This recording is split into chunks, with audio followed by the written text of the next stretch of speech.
Zodra was more beautiful than ever. The damage was deep, and she needed to recover after what they had done to her in the laboratory. "Jake, there's something you need to know," she murmured. I felt that everything I thought I knew about Zodra was about to crumble. "I was human, 10,000 years ago," she confessed, looking directly into my eyes. "A princess of a forgotten kingdom. My father gave me to the Serpent gods to gain power." The words hit me like a hammer.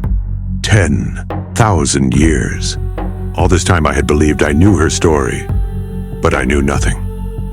My mind struggled to process the enormity of what I had just heard. I embraced her, and she curled against me as she whispered, "Do you want to know the truth about this world, Jake? About what we really are?" I was paralyzed and felt vertigo when she asked me that question I didn't have the courage to answer. My heart raced. My father, King Theron, was consumed by ambition. It wasn't enough for him to rule his kingdom. He wanted immortality, the wisdom of the gods, and absolute control. He was obsessed with forbidden texts and legends of beings that dwelt in the depths. Knowledge incomprehensible to the human mind. The kingdom of Ethros was prosperous, but my father saw enemies everywhere. Other kings with larger armies, mages with powers he didn't possess. Paranoia consumed him. He spent entire nights in his tower, studying ancient scrolls he had bought from merchants from distant lands. A chill ran down my spine. I knew that obsession with power. I had seen it in military commanders and politicians, in men who believed they never had enough. But I had never imagined the consequences it could have. He made a pact with the great Naga. He promised riches, lands, and armies. In exchange, he asked for my blood. I, his only daughter, was offered as a sacrifice for his eternal glory. My mother had died in childbirth. I was all he had left of her, but his ambition was stronger than any paternal love. He treated me like a valuable possession, not like a daughter. Rage invaded me. I had known fathers who put their ambitions above their children, but this was different. This was a betrayal of a magnitude I couldn't comprehend. I remember that day. The sun shone over our marble palace, the fountains sang, and the people celebrated. I was Princess Ilara, dancing in the palace gardens, oblivious to the fate my father had woven. It was my 18th birthday. The entire kingdom was celebrating with me. I had suitors from neighboring kingdoms. Prince Aldrich of Valeria had come especially for the celebration. I believed my father would announce our engagement that night. How wrong I was. I closed my eyes, imagining that young princess, happy and innocent, not knowing that her own father had sealed her fate. My fist clenched involuntarily. The night of the ritual, he led me to a hidden temple beneath the palace. The air was heavy, smelling of incense mixed with something ancient and reptilian. He told me it was for the prosperity of the kingdom. I trusted him. The temple was older than the palace itself. My father explained that it had been built by a previous civilization, the first ones. He said they had contacted the Serpent gods long before we did. My stomach contracted. I could imagine her terror when she realized the truth. A daughter trusting her father until the very last moment. Zodra paused and her body tensed. They tied me to a cold stone altar. Priests in dark robes chanted guttural incantations in an unknown tongue. The pain was unbearable, as if my skin was tearing from within with millions of burning needles. My bones creaked and rearranged themselves. My joints dislocated and snapped back into place. My human form transformed into something that was neither human nor serpent. My skin was covered with scales that sprouted like broken crystals.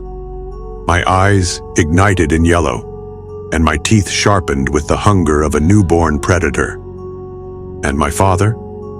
He looked at me with pure horror. He realized he hadn't obtained the immortality he sought. He had unleashed a monster. The pain in her voice was so intense that it physically hurt to listen to it. I had seen war wounded. I had witnessed torture. But this was different. This was the complete destruction of an innocent life. The ritual lasted hours. The priests wouldn't stop chanting. My father screamed, but his orders were drowned in the roar of the ritual. The great Naga stared directly at me while my skin tore apart. During the transformation, my mind exploded with violent visions. Ancient cities burning, colossal beings destroying entire worlds, civilizations being born and dying in instants. I saw the future with brutal clarity, the forgotten emerging from the depths, devouring everything in their path. A war that would consume the entire world. When my father saw what he had created, his face contorted with horror. He tried to kill me right there. It was his last mistake. I killed my father that night. His eyes opened wide with horror when my tail pierced through him. Blood splattered the temple walls while the priests fled screaming. It wasn't enough. It would never be enough. The great Naga manifested then. It wasn't just a giant serpent. It was something more, something primordial. Elara is dead, it spoke in my mind. Zodra has been born. My new skin absorbed the blood. It strengthened me. It changed me. Memories that weren't mine flooded my consciousness. Beings that existed before humans. How did you go from exiled princess to queen? Zodra smiles. Her yellow eyes pierce through me. The same question you're asking yourself about how they captured me, or why we remain underground. I tense up. My thoughts are no longer private. Nothing is what it seems, Jake. Zodra touches a black pillar. Symbols appear. Images float in the air. The White House, the Pentagon, the United Nations. Do you think those who govern your world are really human? Her question unleashes a memory. 3 years ago, Pentagon. Underground level B7, restricted access. I was delivering geological reports on uranium deposits. General Miller received me in his office. The lights flickered. For a second, just a second, his eyes changed. Vertical pupils. Then they returned to normal. I attributed it to fatigue. I saw something, I admit, at the Pentagon, eyes that changed. It wasn't your imagination. Zodra changes the images. She shows world leaders, presidents, prime ministers, infiltrators, some conscious, others not. Why are you telling me this now? Your medallion. Zodra points to it now fused with my chest. Didn't you ever wonder why you clung to it so much? Why you forged it with metal from that specific mine? Another memory emerges. Kandahar. The explosion. Me crawling through the rubble. Rodriguez's body. His blood. And next to him, a piece of bluish metal. I took it by instinct. I felt I had to do it. Later, I forged the medallion with that metal. It wasn't a coincidence. Zodra continues. You were guided. By whom? By the same ones who guided me 10,000 years ago. Zodra changes the images again. The beings I saw in my visions when I was held by the colonel appear. Skin like eroded rock. 6 fingers, elongated skulls. The same ones who gave me the energy to break the titanium grips. The ancients, I murmur. The first ones, Zodra corrects. Yours Mine. Everyone's. Are you saying that humans and Naga, branches of the same tree, different experiments? My head spins. Too much information.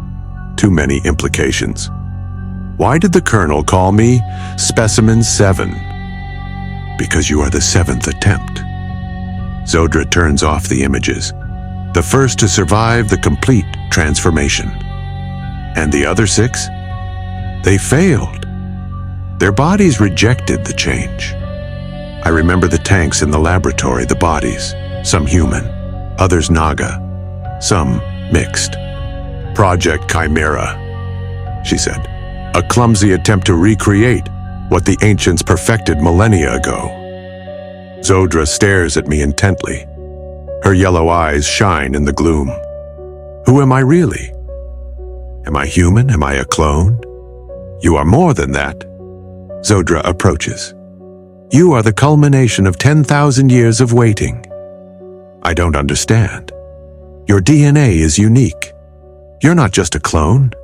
You are a recreation. Of whom? Zodra opens her mouth to answer. A deep sound resonated from the tunnels, not a tremor, an echo. 1,000 claws scratching rock. Zodra turned toward a dark arch. What the hell was that? My instincts on alert.